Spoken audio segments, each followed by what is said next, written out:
इसको एक बार अच्छे से माइंड से क्लियर कर लो। डेमोक्रेसी मतलब लोगों के द्वारा बनाई गई सरकार या फिर लोकतंत्र बोलते हैं। एरिस्टोक्रेसी मतलब कुलीन तंत्र बोलते हैं। देन ब्यूरोक्रेसी मतलब होता है जो नौकर साहब वाले अफसर साहब वाले लोग होते हैं उसको ब्यूरोक्रेसी बोलते हैं। देन ऑटोक्रेसी हम लोग बोलते हैं एक तंत्र। एक तंत्र मतलब है कि एक लोगों के द्वारा बनाई गई सरकार। क्लियर है? हेलो एवरीवन, स्वागत है आप सबका हमारे इस यूट्यूब चैनल पर।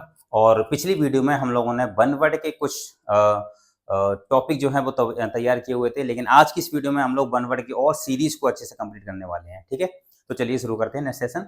तो पिछली वीडियो में हम लोगों ने कुछ वोकैब को याद किया हुआ था, जैसे कि पायरेट हो गया, है ना, और भी बहुत सारी मीनिंग्स थे जिनको हमने अच्छे से पढ़ा था, जैसे बिब्लियोग्राफी है और भी बहुत सारी चीजें हैं। तो पिछली वीडियो में हम लोगों ने अच्छे से कंप्लीट किया हुआ था। आज की इस वीडियो में हम लोग वन वर्ड की और ज्यादा सीरीज को अच्छे से कंप्लीट करने वाले हैं। ठीक है, तो चलिए हम लोग एक बार लिख लेते हैं। तो पहला जो हमारा वन वर्ड था वो कौन सा था, एक बार बता सकते हैं? पहला वन वर्ड कौन सा लिखा हुआ था? हाँ, याद नहीं है? पहला वन वर्ड हमने लिखा था जैसे कि बिब्लियोग्राफी का मतलब क्या होता था, बता सकते हैं? बताओ। अरे भैया, बिब्लियोग्राफी मैंने बताया था जीवन सूची, बताया था। जब हम किसी की क्या लिखते हैं, किसी के द्वारा लिखी हुई, हाँ, किसी की कोई कहानी, तो उसको हम लोग क्या बोलते हैं? बिब्लियोग्राफी। ठीक है, तो चलिए हम और आगे वन वर्ड को पढ़ेंगे। तो नेक्स्ट लिख लेंगे हम, क्या लिखेंगे? स्मॉल एनक्लोजर लिखो। A small enclosure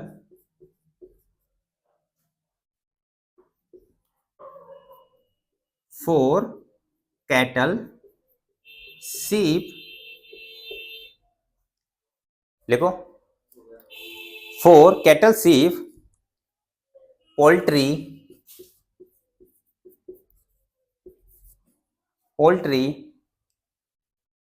etc। क्या होता है ये? देखो, एक ऐसा बाड़ा या फिर एक ऐसा स्थान जहां पर क्या होता है, जहां पर चार पैरों वाले जो जानवर होते हैं, जैसे कि भेड़ हो गया, ठीक है, बकरी हो गई, तो ऐसे एक ऐसा स्थान या फिर एक ऐसा बाड़ा जहां पर क्या होता है, जहां चार पैरों वाले जानवर रहते हैं, हम उसको क्या कहते हैं? पेन बोलते हैं। क्या बोलते हैं? इसको लिख लो, जानवरों का बाड़ा। क्या लिखेंगे? जानवरों का, लिख लो, जानवरों का बाड़ा। पेन क्या होता है? पेन होता है जानवरों का बाड़ा। और अब देखो इसके आगे और हम लोग मीनिंग को लिख लेंगे, जैसे कि क्या हो गया? सेलर, सेलर लिखो, CELLAR। सेलर होता है तहखाना, सेलर होता है तहखाना, लिखो जल्दी जल्दी, सेलर तहखाना। स्टाई लिखो, स्टाई, STY। स्टाई क्या होता है? सुअरों का बाड़ा। स्टाई क्या होता है? सुअरों का बाड़ा, सुअरों का बाड़ा। ठीक है, जल्दी जल्दी लिख लो। सेलर होता है तहखाना, स्टाई होता है सुअरों का बाड़ा। ठीक है, नेक्स्ट लिखो, लेयर, LAIR। ये क्या होता है? ये होता है शेरों का बाड़ा। क्या होता है? शेरों का बाड़ा। ठीक है, लेयर लिखो, शेरों का बाड़ा। या फिर जहां एक ऐसी गुफा होती है जहां शेर चीता वगैरह जहां रहते हैं, उसको क्या बोलते हैं?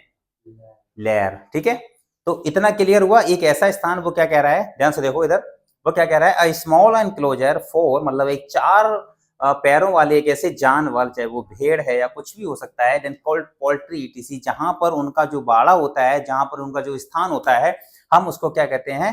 Pen, PEN। एक बात याद रखना, ठीक है, एग्जाम में कई बार पूछा गया है, जहां पर हम क्या बोलते हैं इसको? जानवरों का बाड़ा। क्लियर है? सेलर क्या होता है? तहखाना होता है। सेलर क्या होता है बेटा? तहखाना होता है। और स्टाई क्या होता है? सुअरों का बाड़ा होता है। ठीक है, और लेयर हमने आपको बता दिया, एक ऐसी गुफा जहां जैसे शेर हो गई, चीता हो गई, उनका रहने का स्थान, हम उसको क्या बोलते हैं? लेयर। क्लियर है? याद करने के लिए सबसे अच्छा तरीका देखो, पेन होता है जानवरों का बाड़ा। ठीक है, पेन किसका होता है? जानवरों का बाड़ा। सेलर होता है तहखाना, याद रहेगा। उसका स्टाई होता है सुअरों का बाड़ा। देन लेयर होता है हमारा शेरों का बाड़ा। क्लियर है इतना? ठीक है, नेक्स्ट लिखेंगे हम लोग, और स्टेप बाय स्टेप हम लोग क्या करेंगे, वोकैब को भी याद करते जाएंगे अच्छे से। ठीक है, क्लियर है।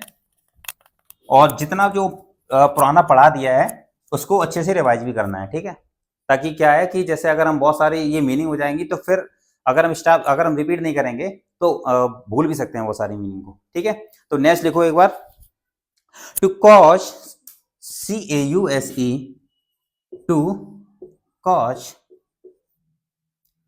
CAUSE, troops, to cause troops to spread out in, to spread out in, ठीक है, to spread out in, out in readiness, readiness for battle, for battle, for battle, लिख लिया, फॉर बैटल। ये देखो, युद्ध के लिए सेना को तैयार करना क्या होता है, युद्ध की तैयारी के लिए सेना को तैयार करना। ठीक है, एक ऐसी हमारी क्या है, देखो रेडीनेस मतलब क्या होता है, हम तैयारी कर रहे हैं किसके लिए, युद्ध के लिए, और क्या कर रहे हैं, एक सेना तैयार कर रहे हैं। क्या कर रहे हैं, एक सेना तैयार कर रहे हैं। क्लियर है, हम उसको क्या बोलते हैं, डिप्लॉय बोलते हैं, DEPLOY,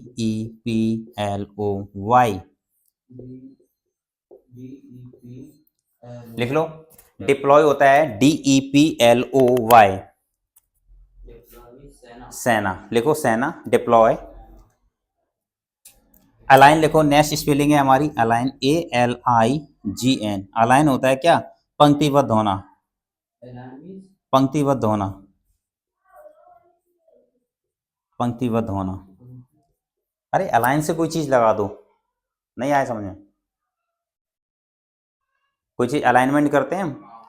हाँ, एक वो देखा होगा ना तुमने, जब कोई 4 व्हीलर गाड़ी चलाते हैं तो उसमें क्या होता है, उसमें कहते हैं कि ना कि गाड़ी हमारी इधर जा रही है, इसका मतलब ये अभी अलाइनमेंट पर है, इसका हमें क्या करना है, अलाइनमेंट करना है। उससे क्या होता है कि अगर हमने स्टीयरिंग छोड़ दी तो हमारी गाड़ी बिल्कुल सीधी जाती है, और अगर अलाइनमेंट नहीं होगा उसका गाड़ी का तो गाड़ी एक तरफ लेफ्ट की तरफ जाएगी या फिर राइट की तरफ जाएगी।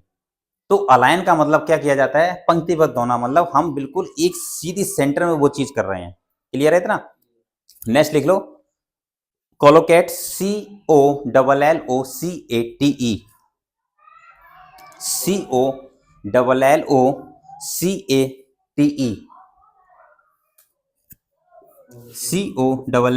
COLLOCATE, ये होता है शब्दों का सामंजस्य बैठाना।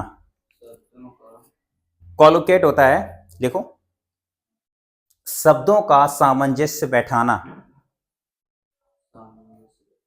मतलब ये हम शब्दों को क्या कर रहे हैं, सामंजस्य तरीके से बैठा रहे हैं। क्लियर है। नेक्स्ट लिख लो, नेक्स्ट है हमारे बीच में डिस्पर्स, DISPERSE, नेक्स्ट लिखो डिस्पर्स, DISPERSE, डिस्पर्स। डिस्पर्स क्या होता है, भीड़ को तितर बितर करना। डिस्पर्स क्या होता है, भेड़ियों को नहीं, भीड़ को। ठीक है, डिस्पर्स लिखो, भीड़ को तितर बितर करना। लिख लिया, भीड़ को तितर बितर करना। डिस्पर्स क्या होता है, तितर बितर करना। कोई भीड़ है, हमने उसको क्या कर दिया, स्कैटर्ड कर दिया, अलग अलग कर दिया, उसको हमने क्या कर दिया, तितर बितर कर दिया। ठीक है, अब देखो एक बार स्पेलिंग देख लेते हैं। देखो इधर देखो, डिप्लॉय होता है सेना, बोलो डिप्लॉय सेना। उसके बाद अलाइन का होता है पंक्तिबद्ध होना, कोई चीज हम अलाइन कर रहे हैं। क्लियर है, रटने की जरूरत नहीं है, बस आपको एक बार समझना है वोकैबुलरी को। कोलोकेट क्या होता है, शब्दों का सामंजस्य बैठाना, मतलब ये शब्दों को हम एक तरीके से एक सामंजस्य बैठा रहे हैं। क्लियर है। और डिस्पर्स क्या होता है, भीड़ को तितर बितर करना। ठीक है, जब भी अगर हमें भीड़ को तितर बितर करना हो तो हम इंग्लिश में क्या बोलेंगे इसको, डिस्पर्स, DISPERSE। क्लियर है। नेक्स्ट लिखेंगे हम लोग, ये लिख लिया इतना। ठीक है, नेक्स्ट लिखो, सारी vocab हमें डेली याद करनी है, ठीक है, समझ आया कुछ? ठीक है, नेक्स्ट लिखेंगे one who, ONE, one who forcibly, one who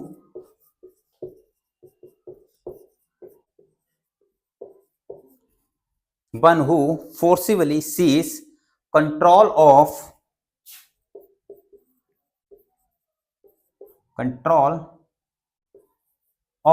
लिखो, control of a bus or an aircraft, a bus क्या है, of an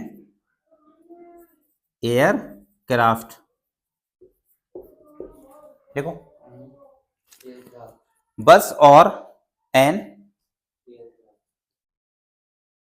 ये और होगा,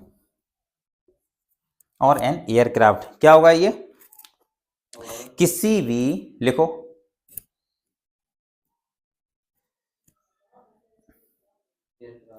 ठीक है, एक ऐसा व्यक्ति जो किसी बस को या फिर किसी भी विमान को, विमान समझते हो ना, एरोप्लेन को, किसी भी क्या है, बस को या किसी भी विमान को क्या कर लेता है, अपने कंट्रोल में कर लेता है, मतलब उसको क्या कर लेता है, कहते हैं ना इसको, उसने क्या कर लिया, कंट्रोल कर लिया, यानी कि एक क्या बोलते हैं अपनी भाषा में,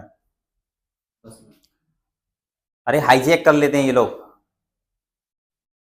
देखा ना, लूट लेते हैं, मतलब क्या बोलते हैं उसको, अपहरण कर लेते हैं, अब आ गया सही, क्या बोलते हैं, अपहरण कर लेते हैं, मतलब बस को बंदिश बना लेते हैं और विमान को भी बंदिश बना लेते हैं, देखा है ना, तो हम उसको क्या बोलते हैं, लिखो हाईजैकर, लिखो हाईजैकर, HIJACKER, HIJACKER, हाईजैकर, अपहरण करता,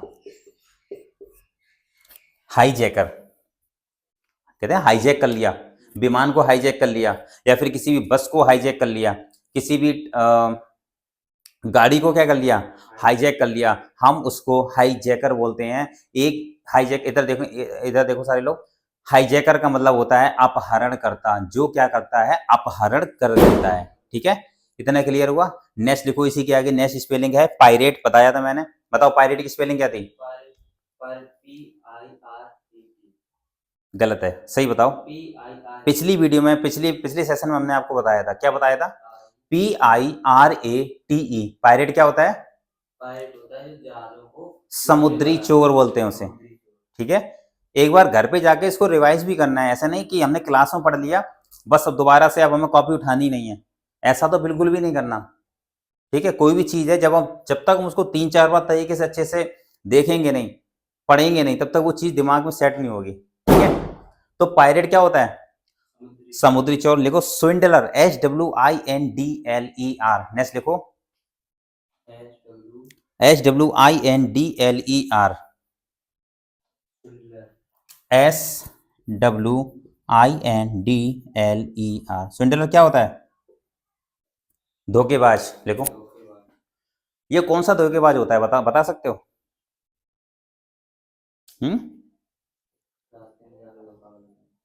ये धोखेबाज होता है जो क्या करता है, किसी व्यक्ति के पैसा लिया और पैसा लेने के बाद उसको फंसा दिया, हम उसको स्विंडलर बोलेंगे, क्या बोलेंगे, मतलब किसी व्यक्ति का पैसा लेकर के उसका पैसा क्या कर देते हैं, फंसा देते हैं, और फिर उसको क्या कर देते हैं, हम धोखा दे देते हैं, हम उसको क्या बोलते हैं, स्विंडलर बोलते हैं, और इसका मतलब होता है धोखेबाज, क्लियर है इतना, लिख लिया इतना। नेक्स्ट देखो पिल्फरर, PILFERER, PILFERER,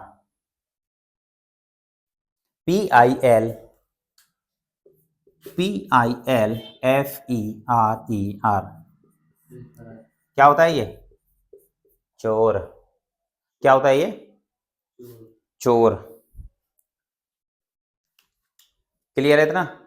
एक ध्यान से समझो इधर, वो व्यक्ति जो किसी भी बस को या बोलो किसी भी विमान को क्या कर लेता है, सीज कर लेता है, उसको हम लोग क्या बोलते हैं, हाईजैकर, क्या बोलते हैं, हाईजैकर जिसको हम बोलते हैं अपहरणकर्ता। नेक्स्ट स्विंडलर क्या होता है, जल्दी बताओ। स्विंडलर होता है समुद्री, कहाँ हो, धोखेबाज। धोखेबाज। मतलब अब हम क्या करेंगे, जैसी वोकेब ज्यादा हो जाएंगी फिर पूछेंगे स्टेप बाय स्टेप। जल्दी जल्दी। पायरेट क्या होता है, समुद्री चोर। स्विंडलर क्या होता है, धोखेबाज। वो कौन सा धोखेबाज होता है, किसी का पैसा लिया, मैंने तुम्हारा पैसा लिया और दूसरी जगह तुम्हें फंसा दिया, तो वो क्या हो जाएगा, स्विंडलर। स्विंडलर नहीं, स्विंडलर। प्लेफर क्या होता है, चोर होता है। क्लियर है इतना। इनको एक बार अच्छी तरीके से याद करके चलो, और तो क्या होगा, हम भूलेंगे नहीं अच्छे से। ठीक है, इतना क्लियर हुआ। नेक्स्ट लिख लो, the act of, the act of, the act of killing, the act of killing one's wife,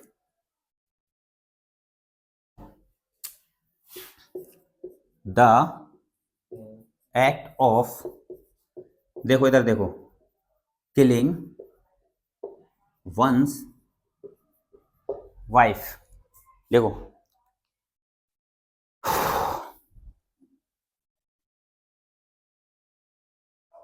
the act of killing one's wife क्या होता है, स्वयं की पत्नी का क्या है, स्वयं की पत्नी को मार देना। हाँ, स्वयं की पत्नी को मार देना, स्वयं की पत्नी की हत्या कर देना, क्या बोलते हैं इसको, युक्जोरिसाइड। UXORICIDE,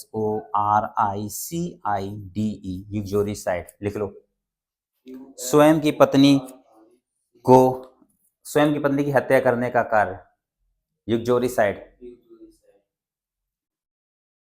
UXORICIDE, ठीक है। इसका मतलब होता है स्वयं पत्नी हत्या, लिख लो। स्वयं पत्नी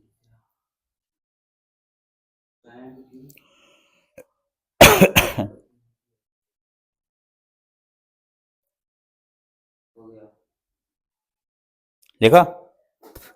जेनोसाइड, GENOCIDE, जेनोसाइड बताओ क्या होता है, GENOCIDE, जेनोसाइड, GENOCIDE, जेनोसाइड बताओ क्या होता है, जातीय हत्या, लिखो। जेनोसाइड होता है जातीय हत्या।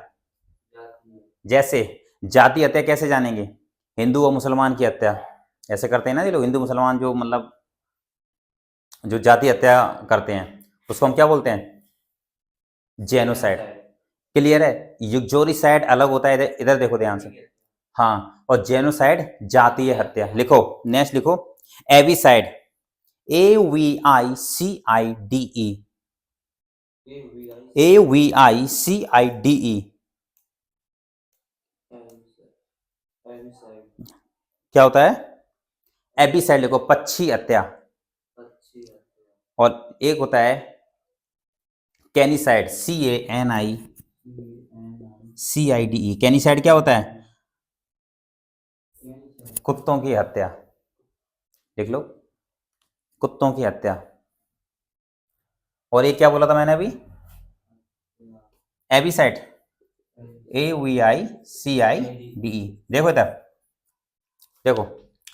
युक्जोरिसाइड क्या होता है, युक्जोरिसाइड मैंने अभी बताया था, स्वयं की पत्नी की हत्या। जेनोसाइड क्या होता है, जातीय हत्या। कैनिसाइड क्या होता है, कुत्तों की हत्या। एविसाइड क्या होता है, पक्षी हत्या। याद करने की ट्रिक, याद करने की ट्रिक देखो, युक्जोरिसाइड बता दिया मैंने आपको, one's wife, killing one's wife. Genocide, genocide से जैनो का मतलब ऐसे आ रहा है जनरल, जनरल मतलब सभी लोग, सामान्य, तो मतलब एक मानव जाति, मतलब एक जाति हत्या हो गई, ठीक है। तो जेनोसाइड जहां पर आ जाए मतलब एक जाति हत्या हो गई। कैनिसाइड मतलब कहां से, कैनिसाइड और ऐसा लग रहा है कुत्तों की हत्या, और एविसाइड मतलब पक्षी हत्या। क्वेश्चन देखो कैसे बनेगा, the act of killing one's wife मतलब uxoricide, the act of killing, आगे अगर हम वाइफ की जगह क्या कर दूं, वर्ड, मतलब पक्षी हत्या, तो क्या लगाएंगे बताओ इसमें से, एबिसाइड। क्लियर है इतना। तो इनको हम एक बार अच्छे से, लास्ट में देखो साइड साइड आ रहा है ना, तो यहां से हम अच्छे से क्या कर सकते हैं, पहचान सकते हैं। ठीक है, ठीक है, नेक्स्ट लिखो। इतना क्लियर हुआ, बोलो, हो गया। ओके, ठीक है। नेक्स्ट देखेंगे, नेक्स्ट देखो, म्यूजिक संग और प्लेड, MUSIC, म्यूजिक संग और प्लेड एट नाइट, म्यूजिक संग और प्लेड एट, राइटिंग समझ में आ रही है मेरी? हाँ, राइटिंग समझ आ रही है? ठीक है, जहां समझ में ना आए पूछ लेना, ठीक है। At night below a person's window, below a person's window, बताओ क्या होगा ये, बताओ क्या होता है ये?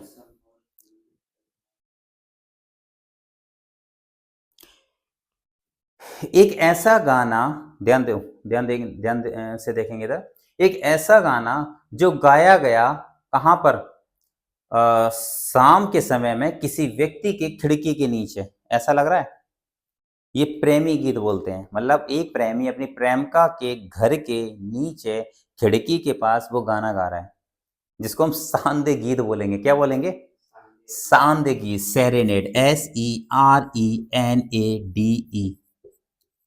सांध्य गीत, ठीक है, देख लो, मतलब संध्या गीत बोलते हैं ना, प्रेमी करता है ये प्रेमिका के लिए। सेरेनेड क्या होता है? सांध्य गीत, लिखो सोनेट, लिखो लो सोनेट, SO, हाँ, SERENADE,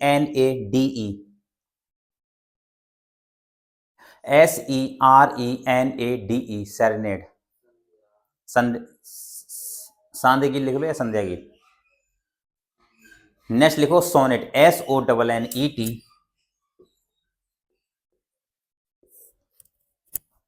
sonnet, a poem of 14 lines, 14 लाइनों की एक कविता। सोनेट क्या होता है? A poem of 14 lines.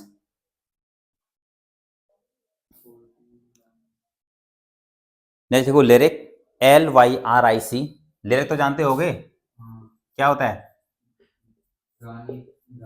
गीत, लिरिक होता है गीत, लिख लो। प्रीमो,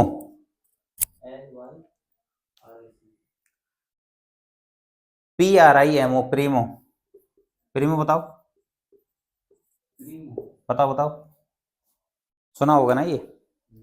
दो लोगों के द्वारा गाया गया गीत, जो दो लोग एक साथ जो गाते हैं, हम उसको क्या बोलते हैं? Primo, PRIMO। दो लोग साथ में गाए, हम उसको क्या बोलते हैं? इधर देखो, प्रोमो नहीं, प्रीमो, क्या बोलते हैं? PRIMO। अब देखो लिरिक क्या होता है? गीत होता है। सोनेट क्या होता है? अ पोएम ऑफ 14 लाइन्स, 14 लाइनों की एक कविता, उसको क्या बोलते हैं?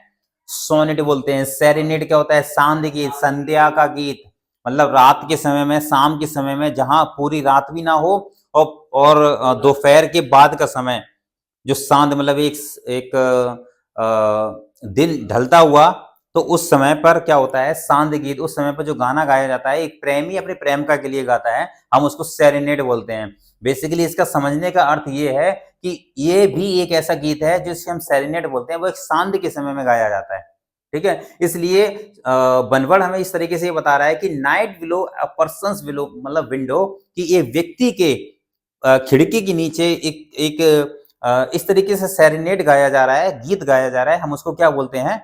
सांध्य गीत। सोनेट पता होगा, सोनेट ये अभी आएगा, आगे आएगा और भी ज्यादा वोकेबलरी में हम इसको और ज्यादा पढ़ेंगे। उसके बाद लिरिक क्या होता है? गीत होता है। और प्रेमो क्या होता है? जब दो लोग एक साथ गाएं, हम उसको क्या बोलते हैं? प्रेमो बोलते हैं। क्लियर है इतना? बोलो हाँ या ना, समझ आया? ठीक है, नेक्स्ट लिख लेंगे हम लोग और आगे, और पूरी वोकेब हम लोग अच्छे से एक बार क्या करेंगे? पढ़ते जाएंगे, ठीक है ना?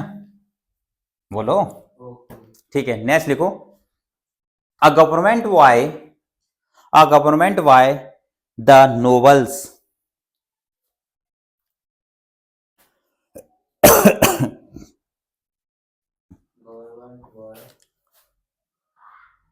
कितना छठवां होगा ना ये 6। A government GOVERNMENT government by the nobles NOBLES। ठीक है, लिखो उच्च कुलों द्वारा बनाई गई सरकार। देखो लिखो उच्च कुलों द्वारा या उच्च सामंतों द्वारा बनाई गई सरकार। उच्च कुलों द्वारा या फिर उच्च सामंतों द्वारा बनाई गई सरकार, हम उसको क्या बोलते हैं? एरिस्टोक्रेसी। लिखो ARISTOCRACY, एरिस्टोक्रेसी। ARISTOCRACY, aristocracy. क्या होता है ये एरिस्टोक्रेसी? कुलीन तंत्र। कुलीन भी जानते हो क्या होता है? बताओ। हाँ, नहीं, गलत। कुलीन होता है सबसे उच्च जाति को हम लोग कुलीन तंत्र बोलते हैं। कुलीन मतलब उच्च कुल में पैदा हुआ एक व्यक्ति, उसको भी हम कुलीन बोलते हैं। ठीक है, तो एरिस्टोक्रेसी क्या होता है? उच्च सामंतों द्वारा बनाई गई सरकार, जहां पर कुलीन के लोग ही क्या करें? गवर्नमेंट को बनाएं, हम उसको एरिस्टोक्रेसी बोलते हैं। क्लियर है इतना? ठीक है, नेक्स्ट लिखो। अब देखो यहां से हम बहुत सारी चीजों को सीखेंगे। डेमोक्रेसी लिखो। Very good. डेमोक्रेसी क्या होता है? लोकतांत्रिक सरकार, मतलब लोकतांत्रिक होता है डेमोक्रेसी। अपने इंडिया में कौन सी प्रणाली इंप्लीमेंट होती है? एरिस्टोक्रेसी वाली। कौन सी होती है? डेमोक्रेसी। अभी और पढ़ेंगे आगे। नेक्स्ट देखो ब्यूरोक्रेसी।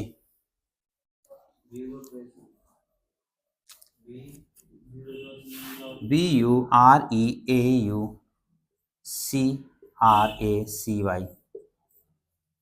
ये देखो अफसरशाही या फिर नौकरशाही। अफसरशाही या फिर नौकरशाही। ब्यूरोक्रेसी क्या होता है? अफसरशाही या सॉरी, अभी बताएंगे। नेक्स्ट लिखेंगे ऑटोक्रेसी। एक तंत्र द्वारा या फिर एक तंत्र लिख लो, ऑटोक्रेसी।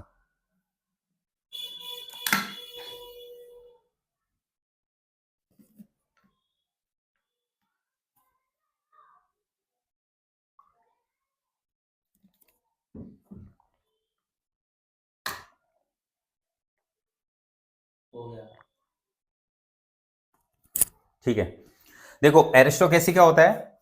एरिस्टोक्रेसी होता है कुलीन तंत्र।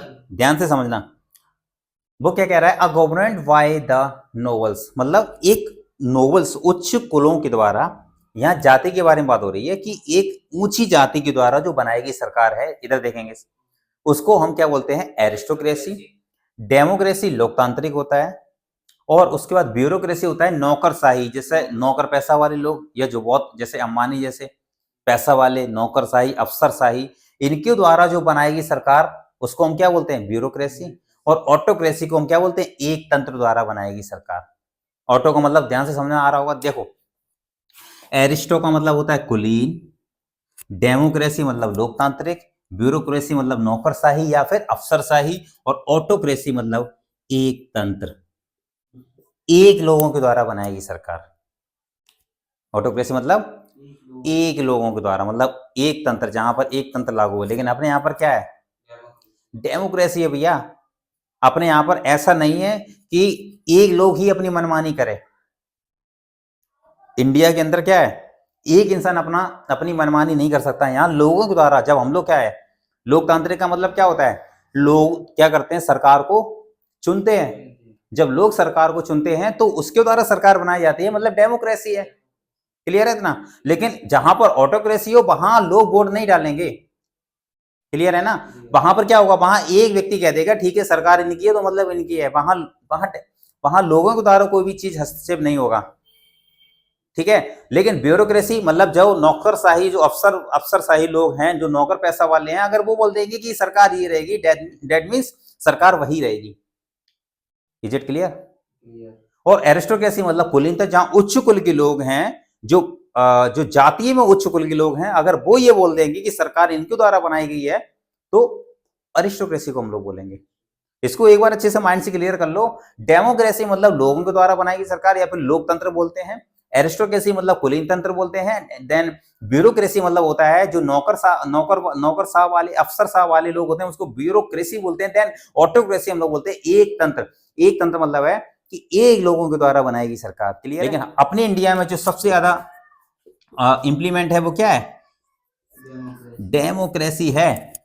इसलिए इसमें किसी का भी कोई भी हस्तक्षेप नहीं है। कोई कुलीन तंत्र ये नहीं कह सकता कि सरकार हमारे द्वारा बनी गई है, या फिर कोई ब्यूरोक्रेसी वाला नहीं कह सकता कि सरकार हमारे द्वारा बनी गई है। देन और ना ही कोई ऑटोक्रेसी द्वारा कह सकता है, क्योंकि भैया लोग, डेमोक्रेसी मतलब है लोकतांत्रिक, लोगों का तंत्र। ठीक है? और जब लोग क्या करते हैं, वोट करते हैं, तब क्या होता है, जो सरकार बनाई जाती है हम उसको क्या बोलते हैं? डेमोक्रेसी बोलते हैं। कहाँ आ गए अब लोग? इंग्लिश पढ़ रहे थे, पॉलिटी में आ गए। ठीक है? क्लियर है इतना? ठीक है, इंग्लिश के साथ साथ पॉलिटी भी पढ़ लो। तो a government by the novels क्या होगा? चलिए बताओ। एक कुलीन तंत्र। कुलीन तंत्र मतलब एरिस्टोक्रेसी। क्या होता है? मेरे साथ बोलो। A government by the novels मतलब एरिस्टोक्रेसी। एरिस्टोक्रेसी का मतलब कुलीन तंत्र, डेमोक्रेसी लोकतंत्र, ब्यूरोक्रेसी नौकरशाही या अफसरशाही, और ऑटोक्रेसी एक तंत्र द्वारा। ठीक है? इतना क्लियर हुआ? ठीक है, नेक्स्ट लिखेंगे हम लोग एनीथिंग रिटन इन अ, रेज कर देते हैं एक बार, रुक जाओ।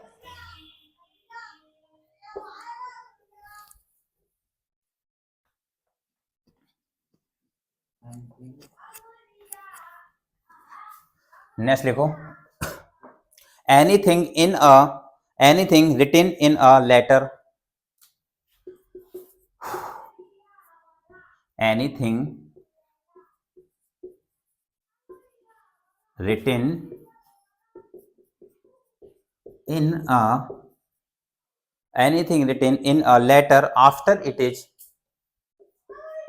letter after it is, after it is signed, SIGNED,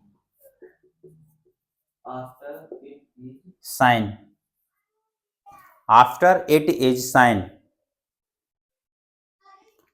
after it is sign, रिटिन होने के मतलब एप्लीकेशन लिखने के बाद क्या है, कोई भी लेटर है उस पर सिग्नेचर होने के बाद, साइन होने के बाद क्या है, उसके द्वारा लिखे गए उस पर कुछ शब्द लिखो हिंदी में। हिंदी में इस तरीके से लिख लो, हस्ताक्षर होने के बाद, पत्र पर हस्ताक्षर होने के बाद पत्र पर लिखे गए कुछ शब्द, पत्र पर लिखे गए कुछ शब्द लिखो। पोस्ट स्क्रिप्ट बोलते हैं इसको, POSTSCRIPT, पोस्ट स्क्रिप्ट। हाँ, पोस्ट स्क्रिप्ट लिख लिया। पोस्ट डिक्शन लिखो, POSTDICTION, POSTDICTION।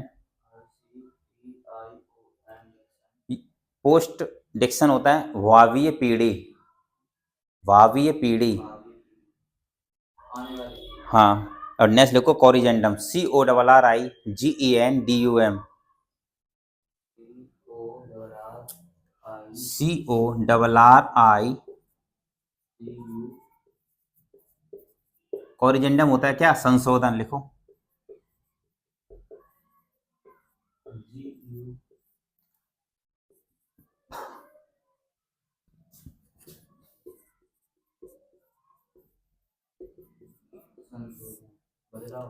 संशोधन करना। ठीक है, नेक्स्ट क्या लिखा था मैंने? Post diction. ठीक है, लिख लो। पोस्टेरिटी लिखो, POSTERITY,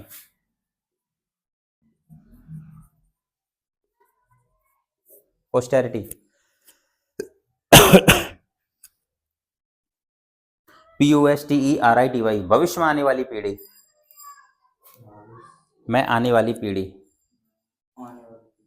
ठीक है, देखो anything written in a letter after it is signed, मतलब लेटर पर सिग्नेचर होने के बाद लिखे गए कुछ शब्द, ठीक है, क्या बोलेंगे हम उसको? पोस्ट स्क्रिप्ट बोलेंगे। क्या बोलेंगे?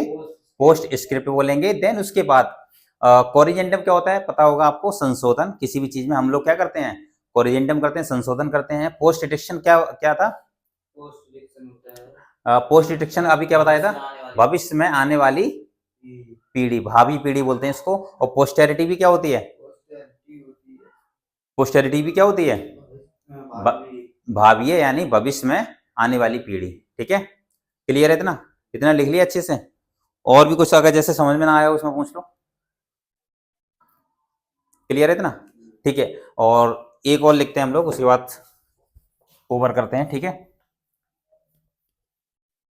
इतना क्लियर हुआ? ठीक है, ठीक है, नेक्स्ट लिखेंगे। अभी हम लोगों ने क्या लिखा था? नेक्स्ट लिखो। A person who has no money to pay off his डेप्ट। A person who has no money, क्या लिखा? A person who no money to pay off his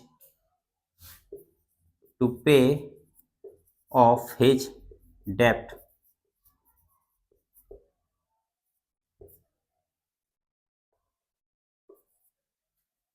ठीक है,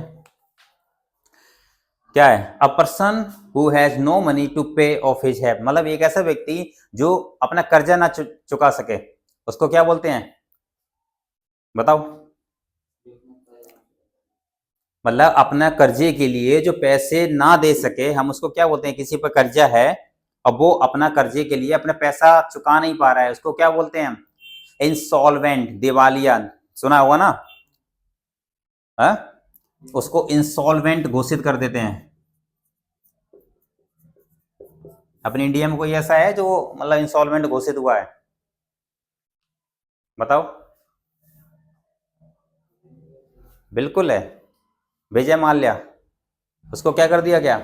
इंस्टॉलमेंट घोषित कर दिया गया। उस पर इतना ज्यादा कर्ज था, उसको दिवालिया कर दिया। ठीक है, इंस्टॉलमेंट क्या होता है? दिवालिया। लिखो, ये पढ़ लो, बहुत ज्यादा इंपॉर्टेंट है ये। ठीक है, दिवालिया सबसे ज्यादा एग्जाम में पूछा जाता है ये दिवालिया। डेटर लिखो, DEVTER,